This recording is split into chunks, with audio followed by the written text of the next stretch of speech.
Look at Darren, first guy in. I can leave if you want, if that's an inconvenience.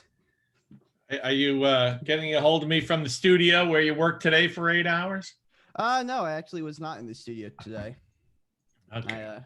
I had other stuff to do for my other class. I understand. Yeah. All right, I got a couple of things to be with you in a moment. Yep.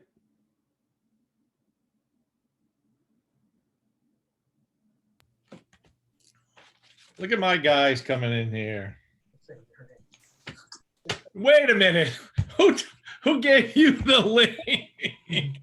Oh, Jesus. You know, I just saw your Instagram post and I thought, oh, good, he's busy working. Oh, no, I'm at work. I know. So I said, he won't be joining us. Oh, no. When do you lose access to the Full Sail account? Doesn't it happen already? Well, you see, he posted on Facebook. So. Oh, so it doesn't. Well, okay. Now, I'm not gonna lie, Stinton. I thought that your first IL session with a former student would be with me, but Hey, listen, I didn't even know I was doing this one. It got heaped on top of me. Now, are you not gonna turn your camera on? I will in a moment. Are you camera shy? No, I'm not. Hey, listen, see that gentleman named Doyle down the road in the gallery there? No. Look at your gallery. Oh, yeah, okay. He's the next Chris Burns. Big New England sports fan. Is that a good thing or a bad thing? That means you're the best looking guy in the program. So I'd like to testify right there. Excuse you. Yeah, Gus stands up to that, right, Gus? A lot of similarities, put it that way. Yeah, no, Clay, you gonna turn your mic on? What's up, Clay? Hey, I was trying to get my audio to work. Oh, okay. I usually just have it muted for all of our meetings that we have to do for work. So it was like, oh, forgot. You are the speaker of this event. I'm sorry? You're the speaker of this event. You better turn that mic on. Yeah, no. Weird. Don't worry, Bert. Stinton talks about you all the time in class. I'm in his class right now. He won't shut up about you. So. Stinton, is that true? Yeah, when they forget their homework, I say, that's like leaving a hard drive on the kitchen table. Literally. Stinton, how come your picture looks nothing like you in real life? All right, let's get rid of the picture then. There he is. You showed a picture yesterday of a young Stinton holding some trophies, some golf trophy. Oh, the Stanley Cup. Yeah, that's so cool. I was like, oh, Jesus. Looked like, yeah, that Stinton looks like you could be on heat. I got that in here. Hold on. NFL player. You should have got that one in. Stinton, when are you going to join one of our extracurricular Zoom calls? Uh-oh. When do they occur? They occur at night, usually on Fridays. So I was going to say probably following this meeting would be my best guess. That's what I was afraid of. Well, unfortunately, I'm at work. I've put together 2 VOSOTs. So here we go. There's Lord Stanley. Yeah. Young Stinton. That's so Clay, you can see that ESPN building behind you. That's the entrance they just closed, right? Over there by the the south side entrance. Yeah. Off of the side entrance. This is the one off of the main drag. And that was building 1 where the employee store was and all that. I don't know what it's called now, but it might still be building 1. It's right next to the CAF still. Yeah, CAF would be like right there behind my home. But of course that wasn't built when this picture was taken. So Hey Chris, how warm is it in Minnesota today? Well, first of all, it's not warm there at all. No. Over the weekend, actually the warmest day was today, and it's 7 degrees. Oh, jeez. It was pretty cold here yesterday, actually. It's been constantly in the negatives. The other day was negative 35. Yeah, I saw that. So what happens when you finish work and then you got a 2-hour haul back to back home? Do you just crash at the station there? So, If it's so not- I don't actually work in the main station. I work in like a bureau. yeah. Oh, okay. So that's where you are now. Yeah. So like this is, I'll give you a tour while we're waiting. So this is my office. I did used to work in this office over here, but due to social distancing, one reporter's in here, Okay. and that used to be my desk. And we're the only two down here. But we have a makeshift studio if we ever have to record something in the studio. Ooh, And yeah. there it is right there. That's the setup. There you go. Yeah, that's Fancy all you stuff. need. And back to your office. I saw some mops and brooms in there. Are you pulling double duty today? Yeah, I'm actually that's the control room. So You I like to say I'm in control. You are in control. No, actually, I thought that this was one of your anchors. Oh, look at this. You and Will Farrell, the only time you'll be compared to each other. Yeah. Very nice. Okay. Yeah, I thought this was I thought it might have been one of those nights that you were anchoring, so you had to go down to the main studio. Oh no, you see, Mike, they don't want to give me too many shots, seeing how I did so terribly on my first try. No. And then they're going to, Gus, I told you, nothing on Facebook because Bernsey slides in and, well, we're hoping that he gets a call for a live shot shortly. So That's why you have the power to mute all entrants, Mike.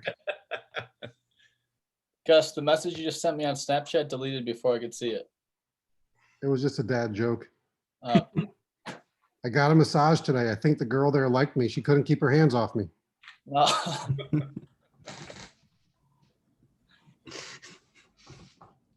Leave it to Carson to be late to his IL session. I can't go into the other room anymore and tell him to get on either. I So know. Is you it guys lonely? don't live together anymore, huh? Nah, he found a place with some of our coworkers, and then one of my friends was moving out of his place, so me and him got a place together.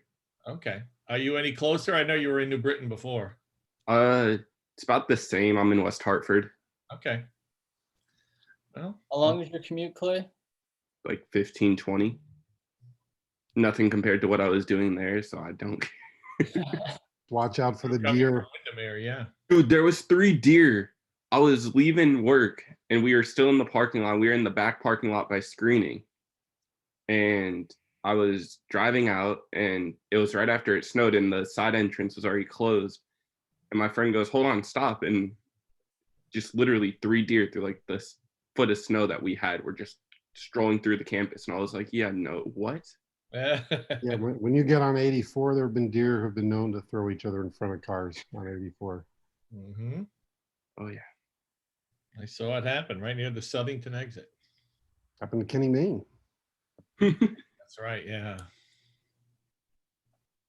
Kenny's funny. Kenny, him always coming in with the flip-flops always gets me. Mhm. A different dude. I almost died at Kenny Mayne's house on the 4th of July. There's a tease. Yeah.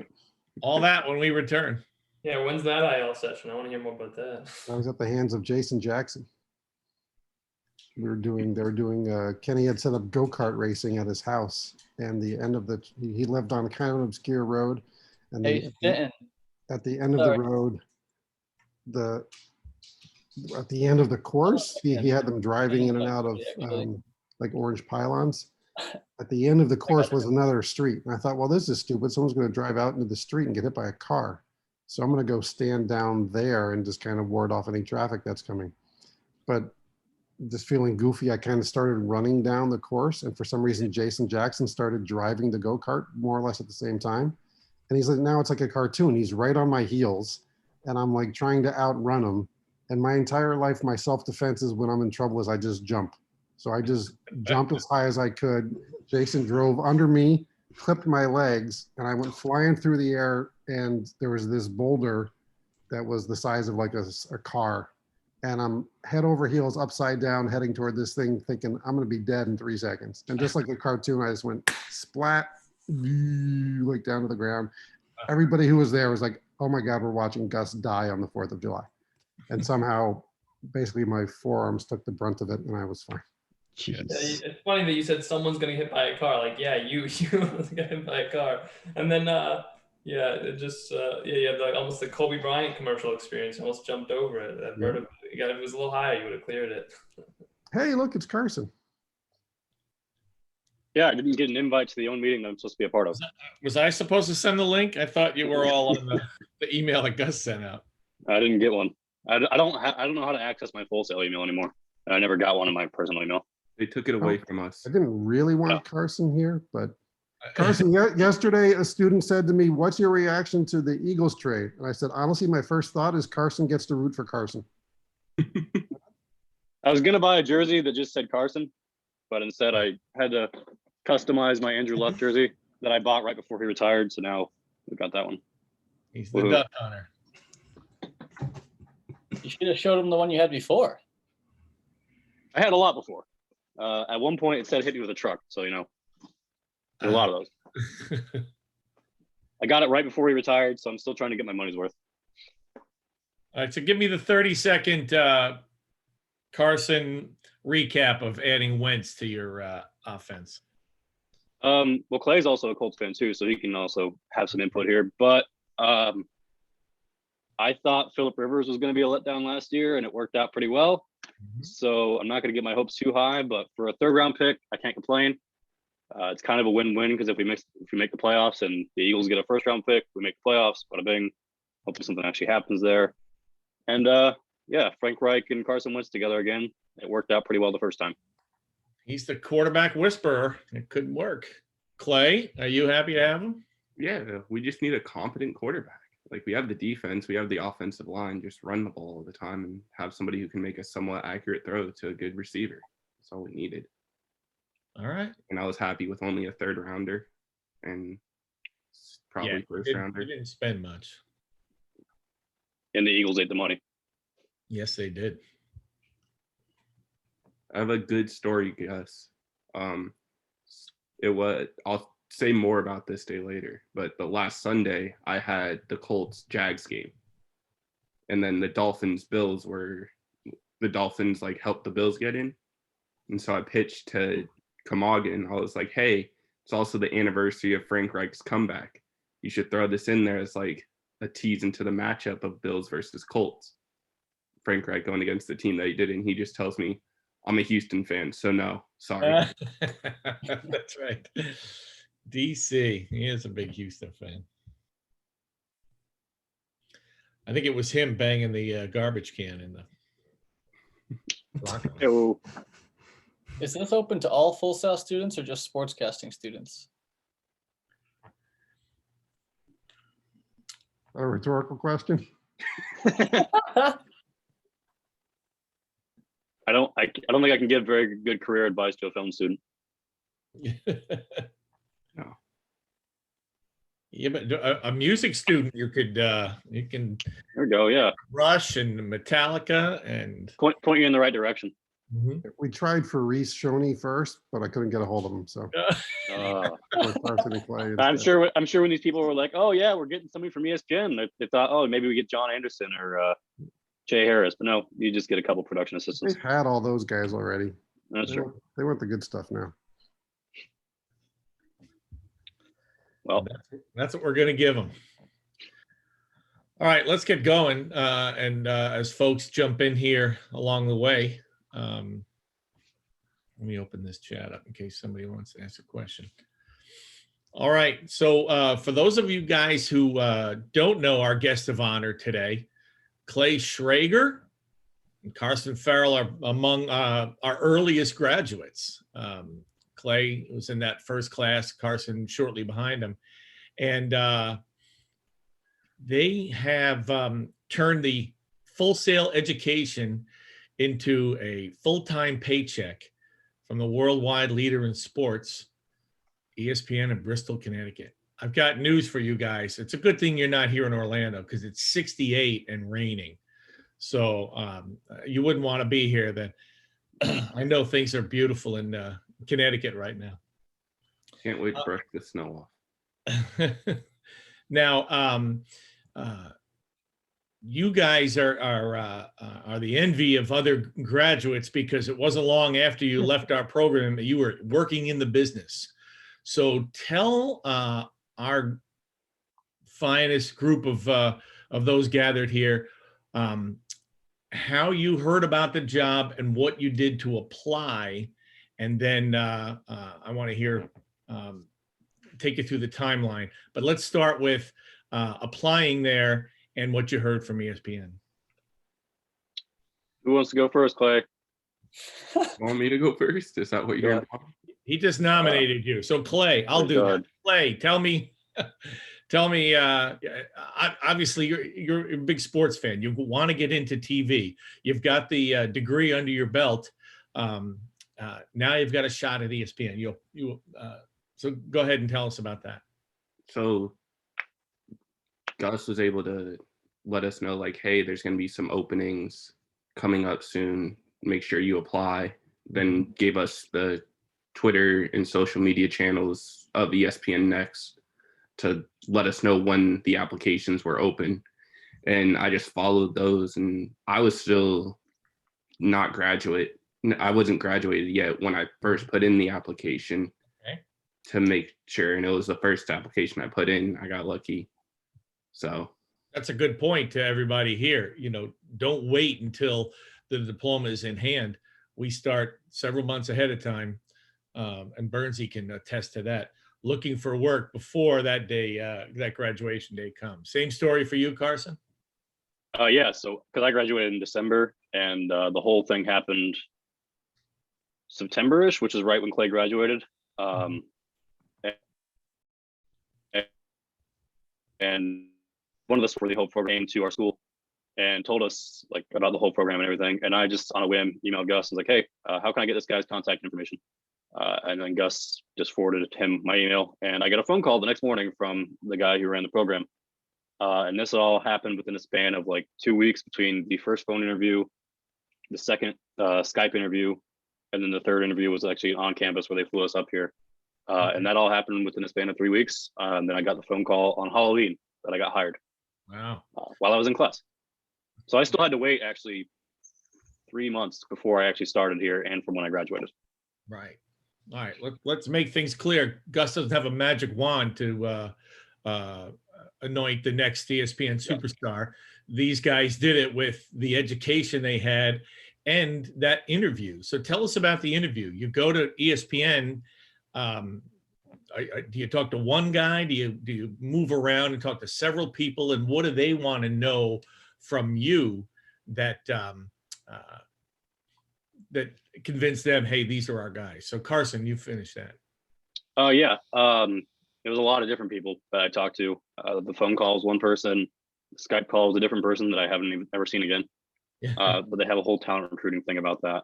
And then on campus interview was a whole day where we talked to multiple different people, and they really wanted to know the things that we did in school, first of all, which the things that you get to do in Full Sail, you should fully take advantage of, because that's, I think, how I aced the interview, was telling them everything from broadcasting to just making up rundowns for random shows because I felt like doing it, and all that. And I just kind of showed them examples of that kind of stuff. And then previous history, because I interned with Barstool and I did a couple like of those Fox games, stuff like that. So Clay, past experience goes a long way. Your interview process. So I had the same thing. I did the phone call first, and it's just general sports knowledge. I remember it was playoff time, and they asked me about the Braves and the Cardinals, and then I ended up being wrong, and that was the 10-run first inning by the Cardinals. I was like, oh, the Braves have it tonight, and yeah, no, I was completely wrong there. And then you go after that, it's a Skype interview, and my Skype interview was actually like different because you're supposed to see the other person, but he was having technical difficulties, I guess, or something happened, so I didn't get to see him at all. And he thought I could see him the entire interview, and I couldn't. Yeah. And then it's doing a process of making a highlight and saying like, all right, you have this much time to put in this many plays. Which plays are you putting in? These plays. And then dwindling it down and being like, all right, you have a one play. Go with it. What is your one play for this highlight? If somebody has to see it in your show, showing something social media wise. And then third interview, you immediately go into a room with everyone else with 3 other people and say, all right, here's a highlight. You make up the highlight now. And so you just do that again. And then it's long process of like 3 or 4 interviews that day with multiple different people. How did you feel after that day? Did you feel confident? Yeah, I felt confident after hearing other people's responses and like hearing how they would think to build the highlight compared to how we're taught to and how we've seen highlights be built. Mm-hmm. Yeah, I want to reiterate that those people were not very good at building a highlight. Just to be clear, when you guys say other people, you're talking about candidates from other schools. Yes, correct. I interviewed with 4 other people from other schools. One from Northwestern, one from UGA, one from Florida. I don't remember where the other one was from, but none of them got hired. How about that? But this guy did somehow. Big Ten and SEC. It's the Sunshine Sports Conference that churns out the We best. don't even have a conference. You're SSC adjacent. There we go.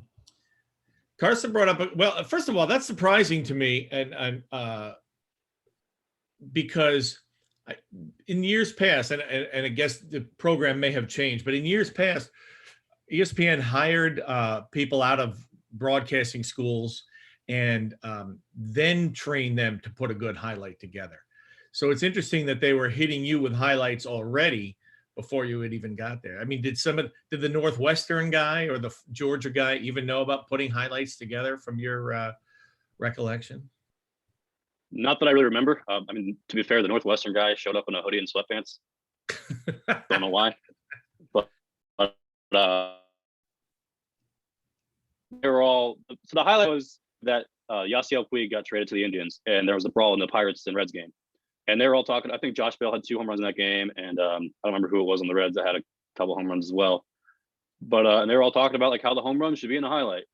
None of them could really grasp, and that might just be a lack of baseball knowledge that they didn't have. Mm-hmm. The fact that it's the Reds and the Pirates in the middle of September, that highlight is not going on SportsCenter unless something significant happens, like a player being traded and then that player getting in a brawl. None of them really wanted to mention the brawl or the fact that a couple months before he was also involved in a brawl with the same team. So that was, I think, where they kind of fell through, and that could just be both sports knowledge and common sense of how TV works. Yeah, very good. Yeah, I had the same game, and they were saying the same things. Like they were like, "Oh, we should show this guy and how it got to this point." And I think it was Dietrich who hit a home run, and then he got thrown at, and that was kind of what started it all. And I was like, just start off with him hitting a home run, and then his very next at bat saying, "Hey, now they threw at him." Like, we don't need to see Josh Bell. You don't need to. No, he's irrelevant to it. All right, good. So this program that you're part of has changed a bit since Gus and I were there. So describe to us the months that followed once you got there. From what I gather, you get a taste of a little bit of everything along the way. So Carson, start with the description of what was ahead for you when you got there. So we all trained for about 2 weeks just on general how to use the technology and all that kind of stuff, just the basic stuff you'd need for cutting video. I went into the wraps department, which is what does college football, college basketball, halftime shows, pre-games, post-games, that kind of stuff. And that's what I worked on. It was just a lot of quick turnaround, cutting video for that stuff. I eventually moved on to graphics because I hate editing video with the software that we use. And we were supposed to do all these group projects, transition in, I believe, July of last year into a different department. And then COVID happened and we got stuck in our departments for a year. I have just now moved into the international department. Clay did the same thing, but it was supposed to be like, you kind of get a feel for everything. And I think once it gets back to normal, that's what they're going to do, because that's what the group before us got to do. But for us, it was just, you were supposed to do this, COVID happens, and then you can just sit pretty for a year. Okay. Now they're picking things back up. Clay, tell us about your experience. So I did the 2 weeks and then immediately went into SportsCenter. And so for that, we did a week of watching highlights, different kinds of highlights that were taught in intro and all the other classes. hero highlights, like 30-second quick cuts, and they just taught us all that. And then you kind of get a couple of days to observe people. So you just sit by them, and granted this was pre-COVID, so you could literally sit next to them, and you just watch them cut the highlight, see how they logged it and did all that. And then I remember it was my third day observing. The guy I was observing, he had 2 hockey games that night for In the Crease, because usually that staff is a bit smaller. And so I helped him cut the other one. And they're like, "Oh, you're already ready to cut?" And I was like, "Yeah, like it's not like horribly difficult." Right. I wasn't on a time crunch or anything. It wasn't a game making a show. And I did not I knew how to write a shot sheet. And so I was helping him with that, and I was just helping with little stuff, and they appreciated that. Good. That's an interesting note. I don't know if you guys heard that. This guy was doing a highlight of 2 games. Okay. How many times do you watch 2 games and take in as much as you can, knowing that you've got to do a highlight for both games? That's the Not fun. That's not fun. That's almost every day now. Yeah. I was basically doing 2 to 3 a night by the end. A lot of people are now. Very good. I've talked about how this experience at ESPN, even if you want to be on the air, is very valuable to you. And I mentioned the name Rob Stone, who's doing quite well at Fox on their football coverage and soccer, and he did exactly what Clay and Carson were doing. This is a good bedrock to have. So the education you get here, then on to ESPN to learn the ins and outs. Do you guys know what you may be headed to next after you're both in the working on the Asian version of SportsCenter now, right? So what may be down the line for you? What other things will you be doing? You cut out at one point. What was that? Okay, I was wondering what else you would be doing in this program after the area that you're in now in SportsCenter. What else is ahead for you? Gotcha. As far as this program goes, I'm here until I believe July, at which point we are supposed to get, it's kind of a do or die process where you get promoted or you're gone. At that point, you either become a CA or they fire you, in so many words. From which I'm told, you gotta really mess up to get fired. So at that point, I don't know if I stay in the international Asia department or if I move on elsewhere. I'm trying to get on to more like of a daytime, like daily wager type show where they have a lot of graphics, since that's what I do. Yep. But I think those shows, you have to be an actual graphics producer, and for a CA, there's only certain shows you can do graphics on. But I will say this, even if you do have future plans to be on camera after you are a PA and a CA at ESPN, that door is not completely closed for me, but we never know. Don't tell them that you want to do that in the interview process. Yeah. Do not mention for this job that you want to be on camera, or honestly, any production assistant job, because that's not what they're looking for. So keep that kind of tucked away, even if that is your plan down the road, because otherwise it's probably not going to work out for you. They're going to look for people who actually want to stick around with your production. Right. ESPN doesn't want to hire somebody who's going to be frustrated they're not on camera and they're cutting highlights for SportsCenter Asia. And I understand that. So that's a good note. What you're doing when you're talking to someone at ESPN is convincing them that you are a sports fanatic and you know how to put a highlight together, how to put a shot sheet and a cut sheet together, and can turn a highlight around pretty quickly. It also means you have to have multiple resumes, because you might be applying for on-air jobs somewhere, which is fine, but you can't submit your on-air resume to ESPN to be a production assistant, because they'll shred that. In fact, we had a guy who basically that's what happened, and he didn't get the job because they felt he was too interested in being on air than working behind the scenes, and now he's a PA at Nesson. So, but you have to tailor your resume to the job you're applying for. There are other places that don't care. MLB Network told me they don't care. They understand people want to work as on-air people, and if this is a first step, it's a first step. But ESPN cares. We can't all be Chris Burns and wear a tie to work. I bet you Carson's not worn a tie yet to ESPN, except maybe for his interview. Just don't wear a hoodie. Day one. Don't wear a hoodie and sweats. How would you Yeah. see a tie under the beard? Yeah. True. Now, Clay My own has tie. aspirations to be on the air one day, but do you feel this experience is helping you? I mean, one day you could be a one-man band like Chris Burns. Yeah, for on air, I still like can see myself, especially when I watch games with friends and like we'll be talking and I'll say something and then it happens in the game, or somebody says it in the game or on the air, and they're like, "Okay, you should be on air," and I'm like, "Yeah," but then at the same time, I've really started to fall in love with the production part, especially like prompting and seeing how a rundown can just be completely built down and built back up within 10 seconds, 15 seconds. Yeah. And seeing how sometimes you just gotta fly by the seat of your pants with a rundown and it'll just all go to shit, to be honest. And then there's a bunch of yelling and just That's this business. It's seat of your pants and it's deadlines and it's you got to be ready to move. Now, Carson was an interesting case for me because I didn't realize this. One day I was in the studio with him and he got frustrated and I said, you have this. He goes, "I don't even want to be on the air." And I looked at him, I said, "What?" And that's when he said, "I think I want to be behind the scenes." And I said, "Well, then you're still in a good spot here because you're going to learn everything." And a good behind the scenes person knows how to make his on-air talent better. So know what it takes to do well on the air, and you're going to make them better. So that's also something I want to let you guys know. I've talked to Christopher Wright, and he says, I like the behind the scenes stuff. Maybe one day Christopher Wright is going to be calling soccer. I don't know. But tell us, Carson, how that you came to that decision and then what you did the rest of the time at Full Sail that got you ready to be in production.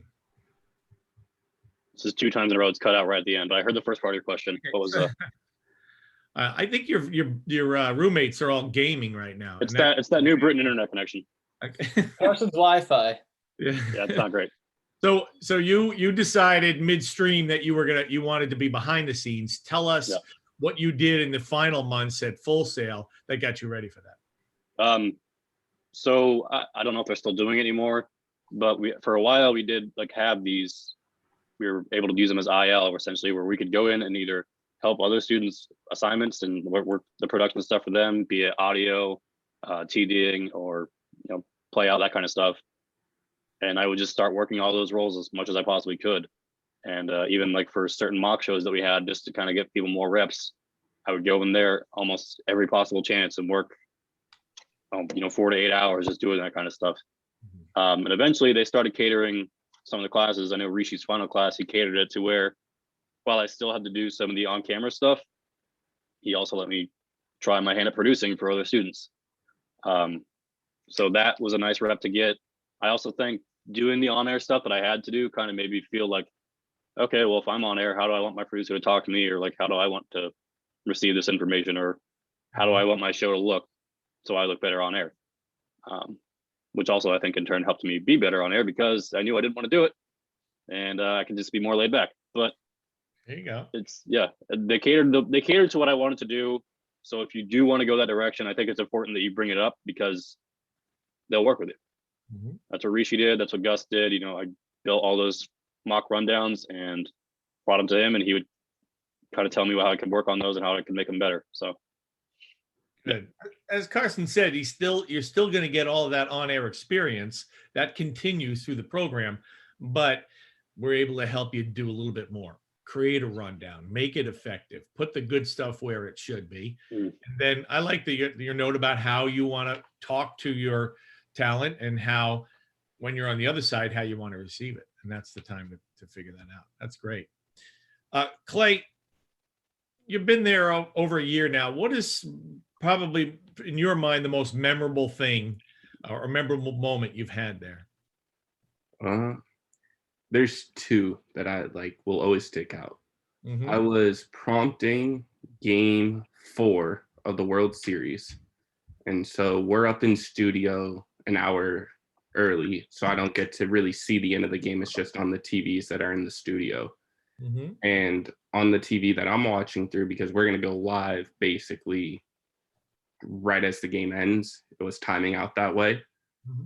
I'm sitting there watching Kenny Mayne with John Anderson on the other side. They're at the desk in the east side. Yeah, east side of the studio with Tim Kirchin and Mark Teixeira.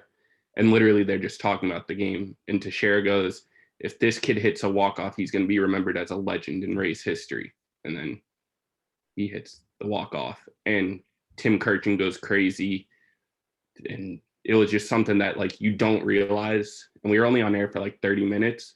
And as soon as we got off air, John Anderson and Kenny Mayne like walked out with me because we all had to walk out. And they were talking and like just saying like what an unbelievable day this was. And it felt like it wasn't these people who I look up to and I've been watching on TV for 15, 20 years. They're just coworkers who I was talking about a game with. And it's just, and it opens you up and realizes, okay, they don't see you as that, like just talk to them as normal people. And it really humanizes everything in the building. Yeah, they are humans, and you learn that pretty quickly. Gus has seen Tim Kirchin get excited about a game of baseball quite often. All right, give me your second moment, and then I'll go to Carson. It was actually from the last day of the season. So I did the Colts Jaguars highlight. That was pretty simple. It didn't have much to it. And then I'm asking around because it was a bit with COVID, you kind of don't have everyone watching every game anymore. Mm-hmm. So I asked them, I'm like, hey, do we need help anywhere? And they go, yeah. Can you pick up the Warrior game? Steph has like 31 at half. I'm like, oh yeah, Steph highlight. That's easy. He's my favorite player. Ends up going for a career high 62, and I'm running stuff out of the room, and I'm at the bottom of the A's, not knowing I was going to be at the bottom of the A's when I picked up that highlight 30 minutes before. And that's where you kind of have to realize, like, you're going to be thrown in these situations where you might just get handed something, and you just have to go, and you just have to lock in and focus and talk and just communicate well with your editor, with your HP, with whoever is like helping you on that.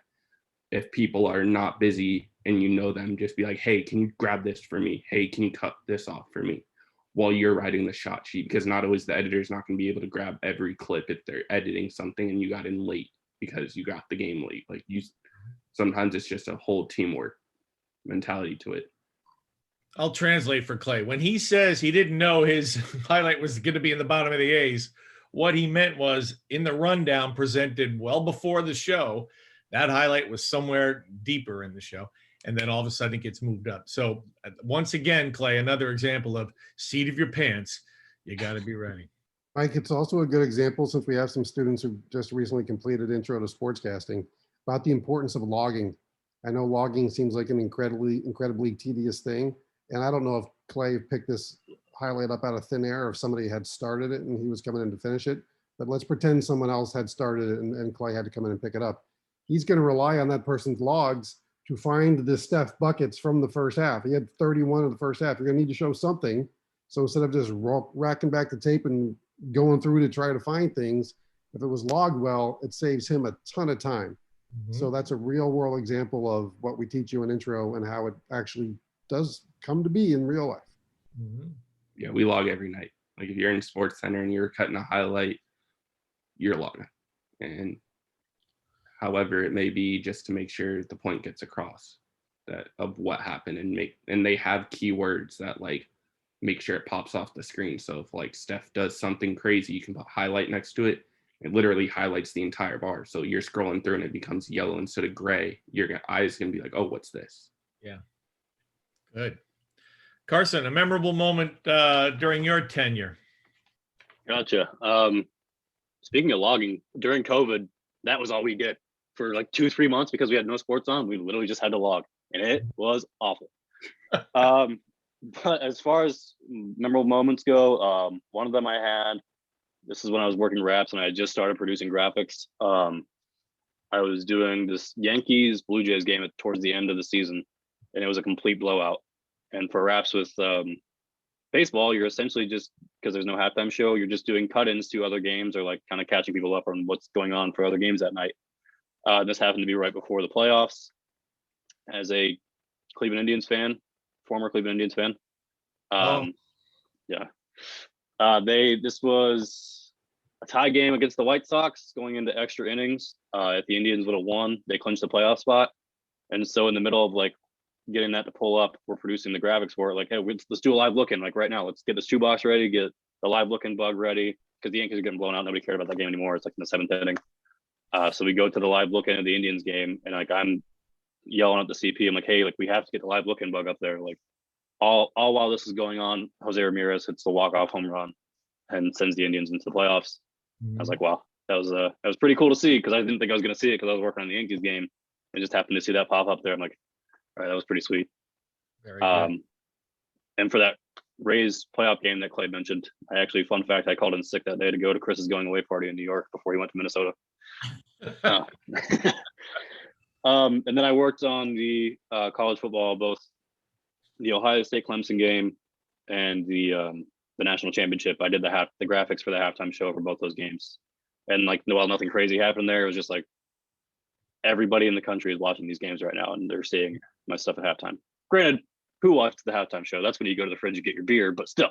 Well, don't do what I saw this morning on the Weather Channel. They were talking about the lack of plumbers in Texas to help these people with busted pipes, and plumber was spelled Plummer, and I went, Oh yeah, Weather Channel, we've come been on. there. The guy so when I moved to international, the guy who filled in my job with college basketball, he doesn't like doing graphics very much, and he accidentally put Creighton as #1 in the country. And some Creighton beat reporter saw that, took a screenshot, put it on Twitter, and said ESPN is giving Creighton too much love. And the guy had like a panic attack in the room, like, oh, bring me back. Back in our day, Gus, our mistakes disappeared into thin air or ended up in a tape library. Now they're on Twitter moments later. Yeah, the worst was, and it didn't happen on my watch, thankfully, is someone inverted the score on the Super Bowl. So the score was correct, but the winning team was not. So Clay and Carson, by the way, you guys had both been there, what, about 10 days when Kobe died? Yeah. That's a different kind of memorable experience. Yeah. No, I mean, we had that. We had the Astros thing. We had COVID, all of some working here. Yeah, all early on in your tenure. That's something.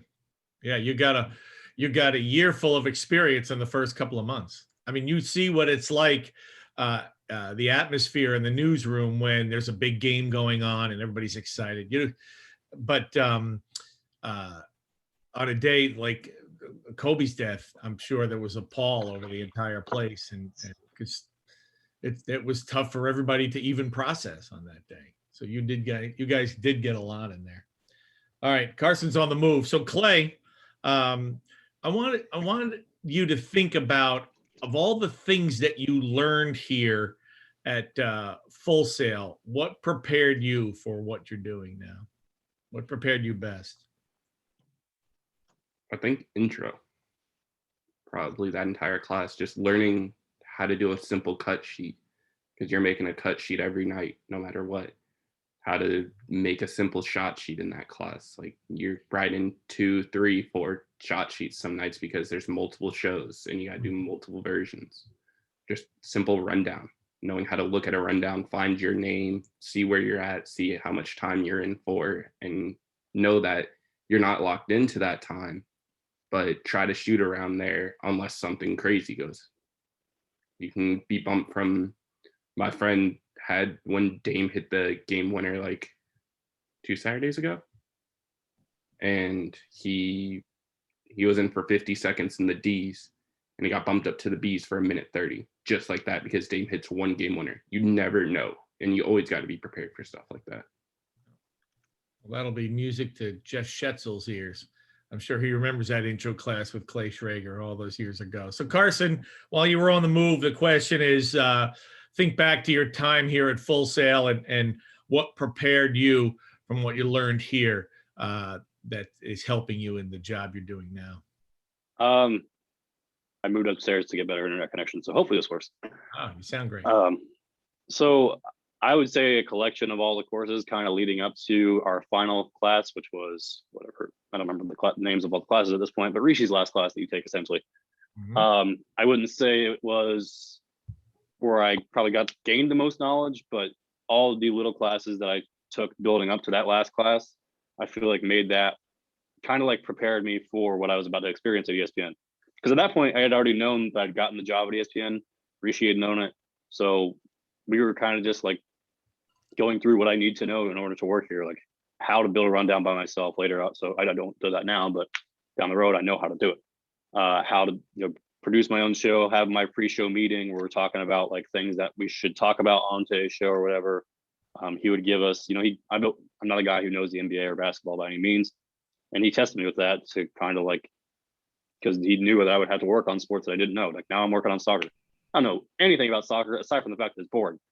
And I would have to go into that kind of stuff. And now I feel like I'm better off because I had that testing like of my abilities and how to prepare all this stuff for a show. I'm not doing shot sheets and cut sheets anymore because I don't really cut video that much. Yep. Because like I said, I hate our technology, but yeah. That's another thing. The Premiere Pro and all the Adobe suite that you get to use at Full Sail, take advantage of that stuff. It's great because when you come to ESPN, you have to use our terrible technology. And I don't like it. And also, I think once you leave Full Sail, you don't get to use your Adobe suite anymore for a little bit. So use it while you can. Well, just an anecdote there. When they wanted to get a new software company to do all of the edit work there, when we moved into the new building back in the day, if I remember the story correctly, I think 6 companies came in to listen to what had to be done. And then they would go back and make the software. I think 4 of the companies got up and walked out and said, we can't do the volume of work that you need us to do. And there were 2 left. And the one that survived, boy, Gus will tell you, there were a lot of bugs when they first got in here. I'm hoping it's better now. And I see TV when I turn on ESPN. So I'm imagining it's happening. But like you say, it may not be so easy. You led into Chris Burns's question, so I'll let him fire away at you. Chris, your question to the guys? Well, I have one for each, if that's okay, Mike. Well, let's get to it then. All right, so I'll start with Carson first. Carson, Gus says this is a biased question, but I'm going to ask it anyway. How important is it for you and for everyone to step outside of your comfort zone and get used to how other sports work, so you're prepared to do a highlight on a sport you know minimal about? At first, I don't think it was that important for me when I was doing raps, mostly because I was like, cutting basketball highlights. I was like, all right, whatever. I just need to find like what player is good, what they're doing in that game, and put it in the highlight. But now that I'm doing graphics and I'm actually feeding this information to people, I need to be informed about what's going on there in that sport. So, I'm not gonna. I'm doing soccer graphics now. I got to make sure I'm getting in star players, putting meaningful stats in there.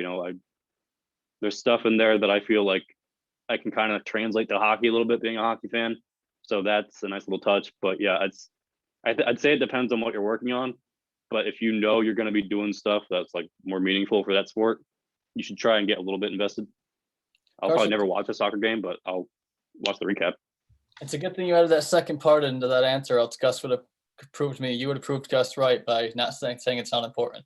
Chris, before you move on to your next question, I want to show an example of something that Carson worked on, and this will show his soccer knowledge. This is Sports Center Asia. Day 2 of the Champions League knockout rounds delivered a slew of goals, some last-minute controversy, and oh yes, another mountain to climb for Cristiano Ronaldo. And the European competition keeps on coming. We look ahead to a mammoth day in round 32 of the Europa League with no less than 16 games being played. And they say it pays to be number 1 until it doesn't. Massive upsets on both sides of the draw at the Australian Open.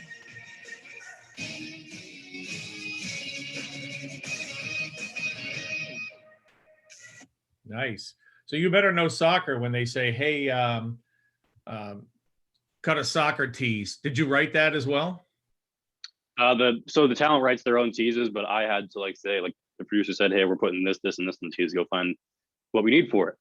Okay. 2 weeks ago, I would have had zero idea what they were talking about at all in there or who any of those players were. But I learned hey, that kid from, I think it was Dortmund, he's 20 years old and it was something like he's got 7 or 10 goals in his first 7 games, and this the youngest player to get to that, something like that. I was like, okay, I should probably put him in the tease.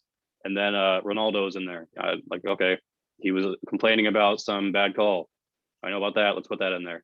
And then the tennis thing, I saw like the guy who upset it all did that thing in the camera. So I was like, I'll put that at the very end. That's a good shot. So, stuff that I wouldn't have known about, prior. But when I found out I was going in here, I was like, all right, I guess I should look some of this stuff up. Yeah, And quick. why did you have to use the stills, Carson? Because we have certain rights that we are not, like certain things we're not allowed to use because of broadcasting rights in that market. So I think it's Thailand, South Africa, and certain places we go to. We have to use stills instead of video. I think it's for any soccer, for like some NBA. It's weird for us because like Australia is allowed to have video for some stuff that South Africa is not. So that one, Australia was allowed to have the video for tennis, but then I had to cut a different one that was just stills for South Africa because they couldn't have video. It's weird and annoying. Mr. Condren would be proud of the way you edited to the beats at the end of the tees. Thanks. I didn't show up very well on my end here, but yes, it did hit the note. All right, Chris, fire one at Clay. Clay, because you mentioned earlier that you still aspire to be on camera someday, and you went through the Full Sail experience with all the current students, most of them aspiring to be on camera as well. Now that you get to deal with people who are on camera at the most elite level of ESPN, what's one thing at Full Sail that you want every single student to take most advantage of? Just getting reps in. Like you're still gonna mess up. There'll still be audio fixes that I'll see that will have to done and after a show every now and again. And so, but they don't like trip over it. They don't care about it. They just know it's going to be able to be fixed and just will move on. Like if you want to continue to be on camera, just be yourself, keep going, and just get as many reps in as you can because it doesn't hurt. Somebody says, hey, do you want to do this for me? Yeah, I'll do it. Maybe if you don't know about the knowledge of the sport, and going back to your first question, expand yourself, do a little research. That's what I had to do. Like I started getting into golf now. I know golf is the bigger sport up here and very good for business as well. So I was like, all right, I'm going to get into it. And then next thing I know, I'm cutting highlights for golf. So you never know what's going to happen, and just keep getting as many reps as you can. If that answered your question, Chris. Have confidence too. Yeah. Be confident. Chris can attest to that with me. Yeah, you gotta walk around with a pooped out chest sometimes. I wonder when you say you didn't like the software, that you could just tell somebody at ESPN that and they'll just assign you a new gig. No, this was essentially, I got lucky with Raps. They let the PAs do graphics producing. So I was like, hey, this sucks. You mind if I learn how to do graphics? And the person who was doing it that was about to leave was like, yeah, sure, I'll show you. Okay, all right. Something like that. I don't like the log. Can I do something else? Yeah, you can car drive it down the road. There's a move out of the country. Yeah. We got you a one-way ticket to Canada. Mr. Doyle, you have a question for these guys. Fire away. Yeah, I just want to ask both of them how they're enjoying their time there. I think we all, came here because we want to work in sports, and I'm wondering, is it what you guys expected? Are you guys liking it, or is it a little different than what you guys thought it was going to be? I'm from Florida, so I hate it here as far as the weather goes and the location. Connecticut is not the place you want to be. But as far as the work goes, so it's if that ever happened, I'd be used to it. But yeah, I'm enjoying the Florida weather though. Yeah. But as far as the work environment goes, it's great. I can't attest for smaller places, but we are a massive company. We have a lot of people that work here, but nobody is like thinking they're high and mighty and better than you because they're doing something else. Like we're all coworkers at the end of the day. We're all people that can, go have a beer together and we don't really care about it. It's a good time. And that's, to me, the most important part about a job is working with people that you feel like you can get along with. And like, it makes going to work easier because you're doing stuff that you like, but you're also liking the people that you're working with. That answers it. Eventually you're going to have to move to a place that you don't like Connecticut, Guernsey's in Minnesota. But that's just, it's part of the gig. What's your favorite thing at the ESPN cafeteria? It sucks now because we have to order everything online, so it's not nearly as good as it was when we first started. But before COVID happened, it was Pasta Tuesdays. That was banging. I'm with you. Pasta bar. That's my Every now and then they have sushi, which is pretty good too. But now, like, it's a limited menu. You order online. It's not fun. Clay, what do you like? They'll still do good daily specials. But Yeah. I missed the tacos Thursdays.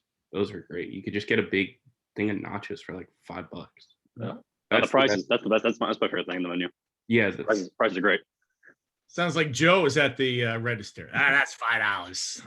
Whatever you had, you can have a plate this high. You can have the same. Yeah. Yep. It's also They don't wait. it's important for everybody to remember that Clay and Carson only got about a month of the actual ESPN experience. And then Yep. they went from 2,000 people on campus every day to 50. So they really haven't got to enjoy what it's like to work in a place like that, to sit in screening on a Saturday during college football season when there's 50 people in there watching games and yelling and screaming and reacting to every great play and all that stuff. So as much as they are neck deep in their time there, they still haven't really got to experience what ESPN actually is. I think one thing that I would say though is it's still going to be chaotic. And you might have those days where like you seem like everything went wrong or it was a really rough day and you come home and you just think back and you're like, oh, this is so rough. Why am I doing this? But then you talk to like your coworkers, and I think that's one of the best things about having like a coworker who works at ESPN as well, is or a roommate who's a coworker.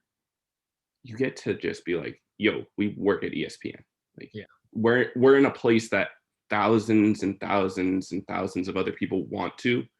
And you just got to remember that. And when you remember that, and then you go back in there the next day and just tough it out and do the best work that you can every day, makes it all worth it. Very good. I'm glad you realized that. Real quick, can I ask, what are your guys' hours like? Maybe you guys don't want to hear this answer. Sports Center, usually I would get in anywhere between 4 and 6 and leave around 2 every night. And then I'm not doing event side, so it's a bit different hours. Still getting used to that one. So some days I'll be in there at like 6 a.m. and the night previous I'll be out of there at 10 p.m. It's just how it works. You go home, you get your 8 hours, then you go right back in there. Then you can take a nap after work. So it just depends on the department you're in is really the hours. Because I know we were kind of on the same hours, but then we weren't. Yeah, it's I was kind of doing when I was in Raps, it was the stuff that you're doing now. We're like, all right, we have a game, it starts at noon, so you got to be in there at 10 a.m. or 9 a.m. Even though you just did an 11 p.m. game the night before and got out at 2. Woohoo, that's great.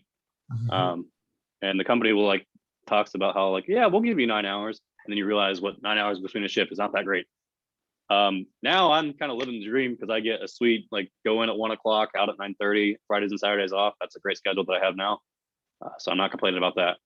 So it really just depends on what you're working on, like what show you're doing. And then like if you're doing event stuff, then it can be kind of sporadic, but you're also working on live events, which is more watch than Sports Center is because people turn on live event games to watch the game, you know?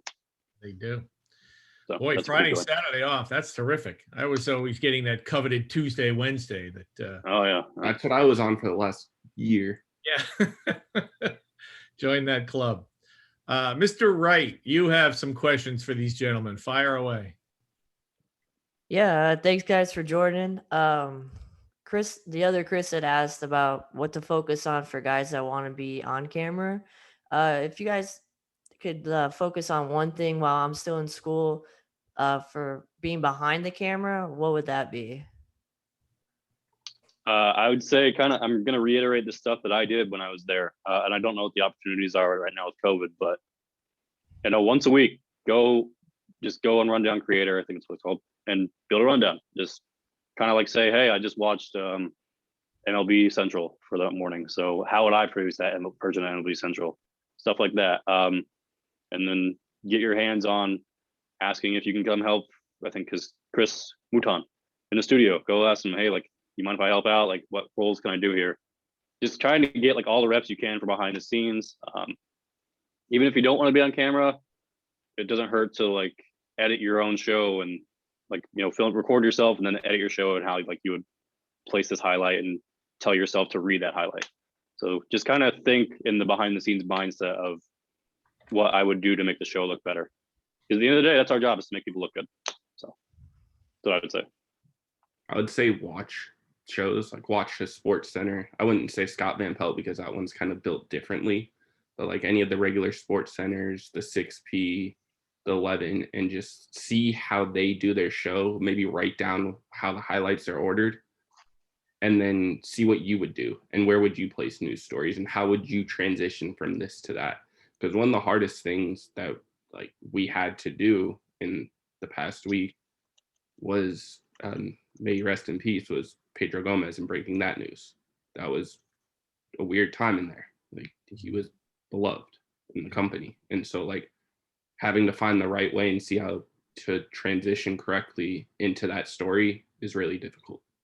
And like, how would you have to do it and see how they do it? So then you're prepared for those moments when they do come up, because it's going to happen. Like, unfortunately, that's happened, but you got to see how to correctly show it. But that's good advice from both of them for you, Chris. You know, maybe what you can do is put a game or two up in front of you, open up Rundown Creator, have ESPN.com open as well, and follow the games that are going on and keep an eye on them and say, oh, look at this one. You know, who saw the Nets dominating the Lakers? Maybe I had that in the bottom of the eighth. That's got to move up, and just kind of move things around and create that rundown so that you know. But also, Mike, like, look, here on YouTube, here's Heat Warriors the other night. Here's a 9:55 version of that game. Okay, so Chris and Carson have to deal with the actual version of the game. But go download this 9:55 and make yourself cut a 45-second highlight out of it and try to tell the story of the game in 45 seconds. After you watch it, you know, practice your logging if you want, but all those things is what those guys have to do. And so we always talk about your storytellers, and that includes in your highlight. You know, Clay had to jump in and tell the story of Steph Curry that night. We've got two other guys with us here, Will and Noah, who when they were here were working for a place down in Maitland where every Saturday they would go. Don't applaud, Chris. Every Saturday they would have to go down to Maitland and crank out highlights at this little highlight factory place. You have access. Go on YouTube. Go on the CNN website that we give you guys access to, and grab highlights and cut them down and try to and just practice being a storyteller through video that way. Those are reps too. Get used to looking at multiple screens at once and trying to do multiple things at once with those screens. Get used to that. You're watching a game, you're making sure your log is correctly, and then on your third screen, you're making sure all your video is laid down correctly all at once. And it takes a second to get used to. Clay, we were trained well for that because of our football Sundays. You know, we had all those TVs to watch football on. We had to like change the channel to which game we wanted to watch. We were trained.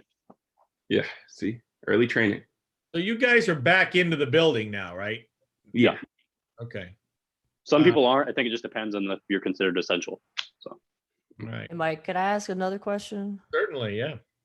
It's for both of you guys as well. I was just curious, how prepared were you guys for when you started the job? Like, how well do you think Full Sail actually prepared you for what you're doing right now on like a day-to-day basis? See, I was going to ask that question, but it was going to seem kind of. Oh yeah. Give yourself a little pat on the back there, bud. So it's much better that a student asked that. Thank you, Chris. You texted. Gus totally didn't just text me to ask this question. No, when I got here, I felt like I was a fly boat in the bayou. I mean, I was just like zooming through. I knew like everything that we were supposed to do. It felt like even my trainer was like, all right, yeah, you picked this up pretty fast. Like it was really just a matter of transitioning from Premiere Pro to Q-Cut, which is cannot do all the things Premiere Pro can do. But once you learn that, once you grasp the concept of, I'm a very hands-on learner, so show me how to do it one time and I'll just start doing it, and just the repetition kind of helps. But I think I was locked and loaded and ready to go by the time I got in here.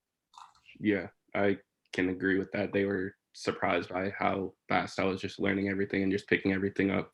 I actually got told when I was training, I didn't ask enough questions because I didn't have any. Because they were like, oh, do you know what this is? And I was just like, yeah. Like they prepare you for it. You might have questions on your own. We all learn at a different pace, but it gives you the right tools. And if you take those tools in and polish them out, you'll be good. And so, Chris, that's an important note. I mean, ESPN wants to spend the first 6 months of a PA's experience training them to do the job. And Carson and Clay walked in the door already knowing how to do probably 80% of it. So that's a huge advantage, and that's why, sadly, intro is, if you're an online student, 2.5 years from your graduation, and it's when you get around to portfolio 6 and 7, and we're asking you to do shot sheets and cut sheets again, a lot of people go, oh God, these things, I forgot all about these things. And that's why I constantly say, keep dipping your toe in that water because it's going to come back. But you need to learn it early so you can do it late. And we can't teach it in the vocal training class. So intro happens to be where it is. But as Carson said earlier, that might have been the most important thing that he learned. Or was it Clay? I forget. But regardless, those skills will prepare you to get a PA gig. And there's a lot more PA gigs than there are on-air gigs. Yeah, Chris tells us that in the studio every time we go in, pretty much. So here's a question that I'll ask that Gus doesn't want me to ask, and that is, what are we not teaching you students here at Full Sail that you wish you would have learned before you went to ESPN? Ooh. It's something to do with underwear? I wouldn't say as far as going to ESPN, because a lot of our faculty comes from ESPN, so they kind of know the ESPN way. Mm-hmm. I would almost say that we kind of cater too much to the way ESPN did things. So, maybe I wouldn't have been, if I would have taken the job with MLB Network, I might have not have been as prepared because I was so used to the way that ESPN did stuff. I can't really speak on that because I work at ESPN. Yeah. That'd be a better question for somebody who didn't work there. But I think because a lot of you guys came from ESPN, we were just ready to go for the way that they did things here. I'll answer that question for you. You would have, because it's concepts.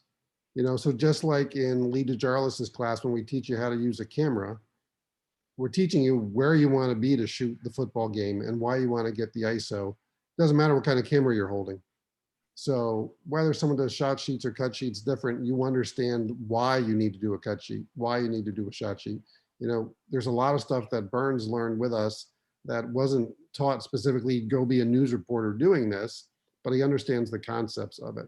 So I think the question Mike really wanted to ask is, when you walk around the halls, do more people remember Mike or do they remember me? I've gotten a lot of Gus's. Yeah, absolutely. I've gotten a lot of like, oh, Gus, yeah, I know Gus. But when I mention Mike, like, oh, you know Mike. Oh, gotcha. He's had a bigger personality. Kind of fly under the radar. All right, here's an important question, and then I'll get to Jose next. Have you seen a This Is Sports Center commercial being filmed in the hallways? No, but my friends were a part of one that was filmed pre-COVID. He knows the guy. I'm afraid they probably cut it out after COVID. Probably. It was a pizza. It had something to do with pizza boxes or something. All right, we'll keep an eye out for that. Trust me, when I see one, I'm gonna nerd out and sit there and watch the whole thing. Jose, fire a question at these gentlemen. Yeah, other than like the typical like rundown and stuff, like for me, I want to do color casting. So what's some of the things I should do to prepare myself to be a color caster? Color casters and like color commentary? Yeah. I gotcha. You're asking the wrong guy here. Play the sport, be a superstar at it, and then you're a natural. So the best thing I can, the best thing I can provide as an example, doing the Rollins games, which I'm not sure if you guys are able to do now, but doing the Rollins games kind of got my feet wet into that door. I guess it's not the wrong way to word it, but either way, I had to call a soccer game my first game. I had no idea what I was talking about. So the first thing I would say is know what you're talking about, because especially if you're doing color commentary, people are relying on you to provide the information of what's going on in the game. You're not telling the story of the game like the play-by-play guy is. You're kind of translating what's going on the field. So that's a big thing. Yeah, I can't really help you out there, but that's just general. Know what you're talking about, buddy. True. Otherwise, Twitter's gonna roast you. Oh, that's a fact. They make connections because, like, with other former athletes, color commentary, like other color commentarists, like, just see what they're doing and how they're preparing if they're doing a game, or how to get into like the little things, like the little events, like just do those maybe on your own, however you may seem fit, because you never know what opportunity could come from it. Like, even if you're doing beat reporting, you can now be the team color commentator because you were beat reporting for them for so long, you know, all the ins and outs, and you were doing very detailed work for them. And now you have a color commentary gig. Appreciate it.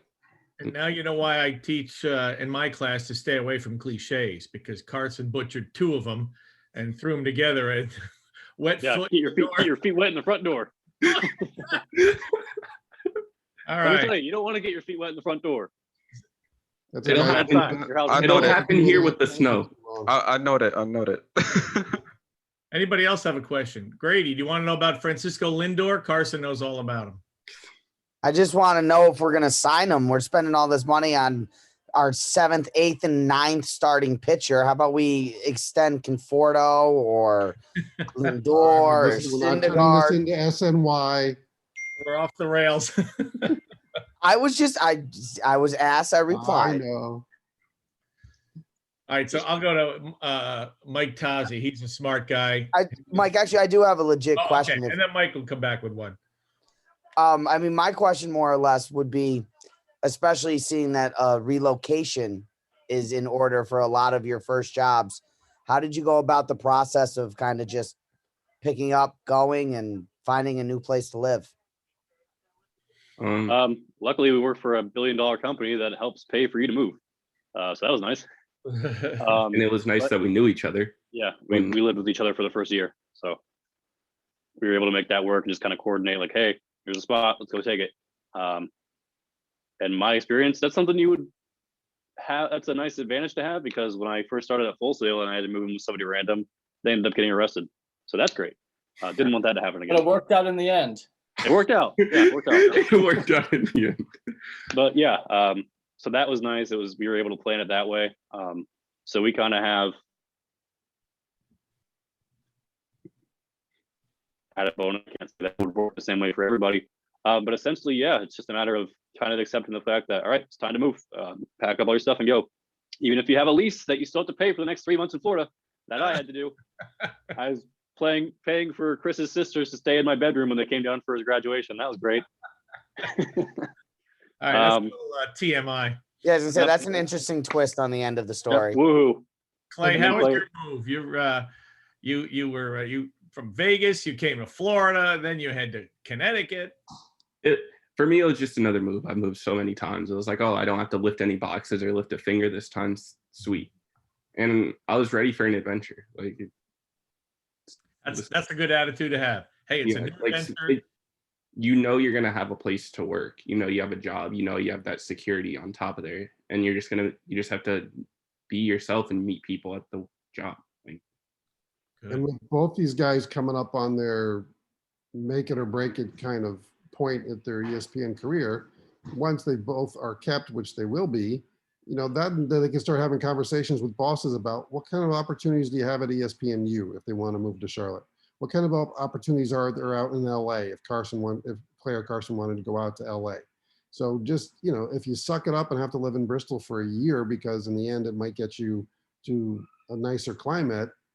Even Texas with the Longhorn Network. Texas, oh my Vegas with the bed studio there. The Longhorn Network is the reason Stint and I don't work at ESPN anymore, because they had to pay for that. They couldn't afford us. But I digress. Worst contract in sports television history. Don't let anybody tell you different. It's awful. Mr. Tazi, he of the 4 podcasts, fire something at these guys. Well, I've been just taking everything in, as I always do. A lot of questions that I was kind of thinking of have been asked already. Yeah, I mean, I've been just trying to get in the studio. I just did some volunteer work the other day, and I'm going to continue to do more of that. I'm doing my own podcast. I'm in vocal training 1 right now with Mac, who's a great guy. Yeah, I mean, reps is kind of like what I've gotten out of everything so far, is just getting reps when it comes to anything, and that'll get you better at whether it's behind the scenes, on camera. I want to get into doing some Rollins sporting events. once that time comes. So I'm sorry, I don't really have like a perfect question to ask, but I'm just okay. I like it when you say, "Hey, I need reps," and I like it when Clay and Carson say that too. Yeah. Gus and I can say it over and over again, but to hear them say, "Hey, that helped us out," is yeah. Something that I wish I would have done, because you can always look back and learn, is they always told us to go out and film those Rollins games. Go out and film the Rollins games. You don't have to. You can man the camera the entire time. You can probably get IL hours for it if you do it this way. Make a highlight of the game, do a weekend recap, and just do an on camera the show and practice reading highlights, practice cutting shot sheets, writing shot sheets, and doing all that. And now you're getting not only reps doing PA stuff, but on camera stuff. Right. And look at that beautiful headshot of Lee DeGeris. Just got to point that out. It is a great headshot. Oh, he's one of our more handsome course directors. I want to see his face. Come on. Speaking of handsome, Kenneth Doyle, another question from you. So Carson, you mentioned that you're doing the sports centers for other countries, and you said like South Africa and Australia and stuff like that. I think you might have said Asia too. What kind of difficulties does that present? Are there any? I know South Africa and Australia are mainly like English-speaking countries, but are there ever any language barriers? Or I know you mentioned some of the sports. Soccer's obvious. You're not going to be as familiar with soccer, but sports barriers. Like, what are the difficulties of doing a sports center that's airing in another country? So I got lucky because all of our stuff is English speaking. That was the first question I had when they said, "Hey, you're moving to INET." Clay also moving to international, did not get so lucky. No. So he's got to deal with the foreign language stuff there, which I've heard it can be complicated. The only issues I've had is like, there's been a couple times where I've had to like transcribe an interview from like another language and be like, okay, can somebody help me please? Because like I have to like make a topic bar with a quote bar from them or whatever. And like, even though we're showing them speaking Spanish in this interview, I have to put the English translation on the bar, which means it's up to me to translate. And I don't know any Spanish. But for the most part, I haven't had too many problems with Clay, on the other hand. So. I haven't had too many problems yet. I've only done a few shifts of this so far. But you don't really have to be scared of it. And that was my biggest fear going into it as well, because I don't know any foreign language. But it was, they all producers, directors, ADs, they all speak English, because they have to communicate with the rest of the company. It's not like INET is its own little world inside of ESPN. They all communicate and work with domestic as well. So they all know how to speak English. And all you have to do is, and all the talent reads English. So when you're writing the shot sheets, you're writing it in English. The only thing that's really different that I've started to realize is when you're listening to the game, you're listening to it in Spanish. So normally if I'm doing a game and I'm doing 2 or 3 other things at once, I'm listening for key words to make my eyes go to the TV, just like you would at home if you're looking at your phone while watching a game. Now I have to listen for voice phrases. I have to look up every now and again to make sure I'm understanding what's happening in the game and doing everything like that. That would be the only difference that I've seen so far. Most the rundowns are still in English. It's not like that's different. It's just a different area with mostly people who are bilingual. So I haven't ran into too much trouble with it yet. So, but we'll see. All right, good. Darren Healy, what do you have for these guys? Yeah, so for me, kind of right now, my plans after college, I kind of want to start my own thing with like doing stuff online. How well do you think Full Sail would prepare me to do that? Because I know you take an OBS class later down the line, but like even just like kind of like, oh, you take 2 of them. But even with like honor stuff or just like behind the scenes stuff, how well do you think Full Sail would prepare me for that? Are you talking about for producing your own show, like you'd put on YouTube or something? Yeah, producing, yeah, something like that. Gotcha. Yeah, I mean, we're spoiled by having all these templates already built out for us by people who get paid a lot more than us at ESPN, so that's nice. But if I go back and look at the time I had a Full Sail, if I try to do it now, I wouldn't be able to. But the reps that you can get with OBS and like playing around with that stuff, and it's really a matter of being able, how well can you build stuff in Photoshop to build your graphics? How well can you put everything together on your Premiere timeline and do what you want to do with there? And then how well can you do your quick triggers that you want to do in OBS? You don't have to do it that way. And they make you do it that way in class because they want to torture you. But it's a matter of post production and how good can you be with that kind of stuff, because that's really, if you're doing your own show on YouTube, unless you're doing it live, then you can't post produce. In which case you do need to do your hot punches. I'd say Full Sail prepared me pretty well for post production. As far as live production and doing TDing, that's when you got to go in the studio and just learn how to TD on your own. Yeah, I would agree with a lot of that. And then on top of that, I'd say look at Twitch streamers, because a lot of them use OBS, and you'll see how simple and clean their stuff is. And most of the time they don't build it themselves. You might have to outreach to somebody else and pay somebody to build it for you, but it's going to help you in the long run. It might make your bottom line look that much cleaner than Joe Schmo who went to Missouri or wherever, and now you're getting that job on camera because your demo reel looks that much cleaner. That would be what I would say. Like, make sure you can put out the best product and make sure you're doing all the little things, because it's going to be the little things that you notice. Keep using that Adobe Suite, and if you don't get to keep it after graduation, I would say pay for it if that's the route you want to go, because that stuff is really helpful. Yeah. Okay. Thank you, guys. Yep. Well, Thanks for Carson once. Yeah. I feel like a proud papa, because I remember these guys before they went up and they were peppering us with questions, what to expect. And now I hear them spitting out terms like Q-cut and iNet and screening. And that's a language that we know well. And you guys are making us proud. And hopefully these students here can look to you guys and say, hey, you know what? They made it in this business. They got to the worldwide leader. We want to do the same. And hopefully that these guys can get in touch with you down the road. If they have questions about that, if that opportunity comes up for them, then you can tell them about the move to Connecticut and what they're in for and all of that. Snow, a lot of snow. Yeah. Get a shovel and a Get brush. a nice car. Get a car that won't get stuck. Yeah, get a Jeep. There you go. I'm still driving a Before little. we wrap up, anybody have anything else?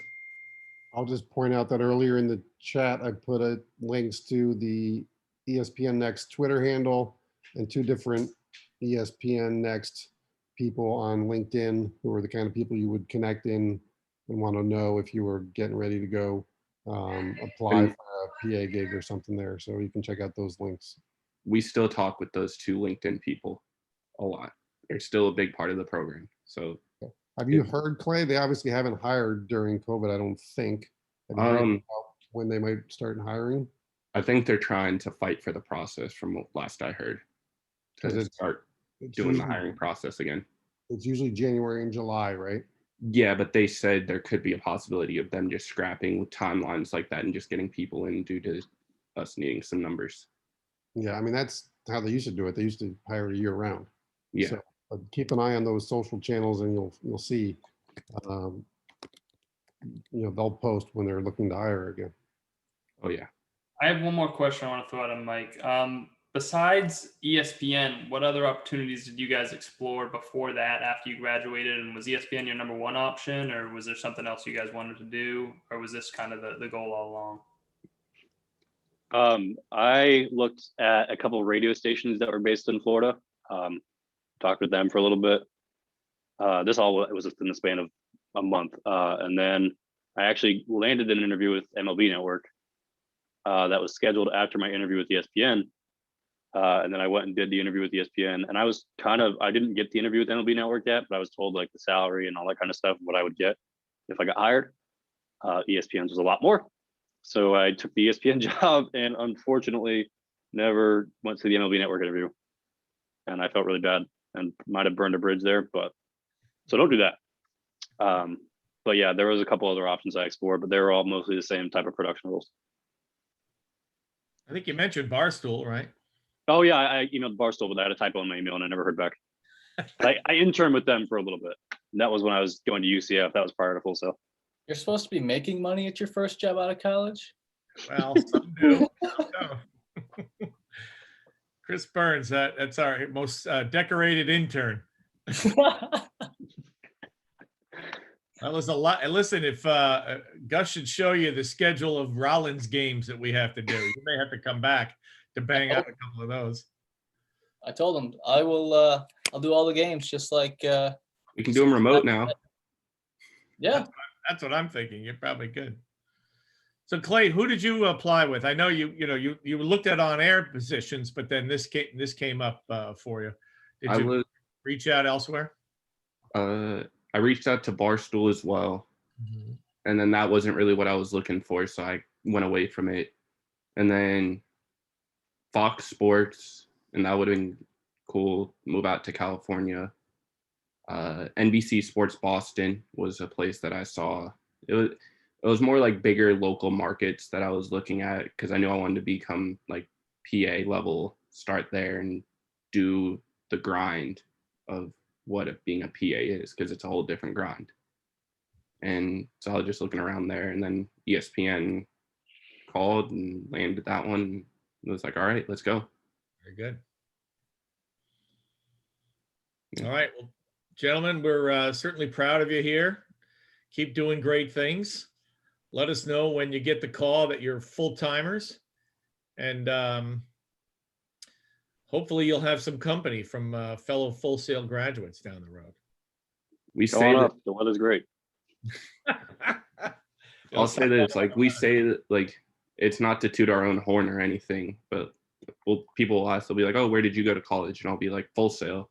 And they'll be like, oh, the Dan Patrick School, right? Yeah, Gus is up there. And it's like, okay, you don't even have to say anything. You just know, like, all right, I have to act in a certain way and work in a certain way, because it seems like there's an expectation there, not only from what we have. Sorry, I'm cooking. And I'm kind of They're going to tell dad on us if we do anything wrong. They're going to call Gus, be like, yes, what your kids did. Yeah, that's the last thing we need. All right. Well, these gentlemen have been kind enough to share their contact information in the chat. So get those email addresses. And I'd like to thank all of you guys for joining us. Hey, Mike, finish the D's of your show. What? Are there any kids that are close to graduating here? Don't reach out to Chris. He's hiring. Well, Justin Velasquez is. I know. I talked to Justin, but there will be an opening at my station very shortly. Are you getting like a bonus for every person you bring in? Is this some sort of Burns pyramid scheme? No, trust me. I could use the bonus, but no, I do not get any type of bonus. I just want to give Full Sailors a very easy in for their first job. And he also knows he's getting a guy who can do the job, or woman in that case, that because he knows what a Full Sail grad can do. So. All right, let me put Doyle and Healy on the fast track. They're in my class this month, so I'll get them going, and we'll send them to the middle of nowheresville, Minnesota. Trainer, please get me out of here. All right, guys. Yeah, I'm just talking about your class, Stin, not the whole program. All right, let's wrap it up. We'll see you. Thanks, guys. We'll talk to you soon. Good seeing you. Good seeing you. Always that Miller Lite. Miller Lite time.